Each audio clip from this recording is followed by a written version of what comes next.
Hi friends, இந்த வீடியோவில் easy and சூப்பரான மாங்காய் குழம்பு எப்படி பண்ணலான்னு பார்க்கலாங்களா. ஒரு மாங்காய் நல்லா கழுவுனதுக்கப்புறம் தோல் சீவி குட்டி குட்டியாக கட் பண்ணலாங்க.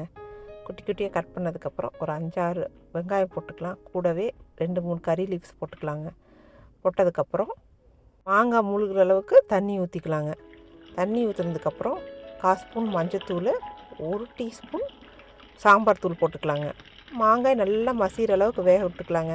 வெந்ததுக்கப்புறம் கொஞ்சோண்டு உப்பு போட்டு 1 டேபிள் ஸ்பூன் ப்ரௌன் சுகர் போட்டதுக்கப்புறம் தாளித்து கொட்டினீங்கன்னா இந்த ரெசிபி ரெடிங்க.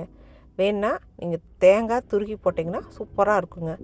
இந்த ரெசிபி சாப்பாட்டுக்கும் நல்லாயிருக்கும், இட்லி தோசைக்கும் நல்லாயிருக்கும், சும்மாவே சாப்பிட்டாலும் நல்லா தாங்க இருக்கும். ரெசிபி செஞ்சுட்டு எப்படி இருக்குன்னு கமெண்ட் செக்ஷனில் கமெண்ட் பண்ணுங்கள். இந்த வீடியோ பிடிச்சிருந்தா லைக் பண்ணுங்கள். இன்னொரு வீடியோவில் பார்க்கலாங்களா. பாய்.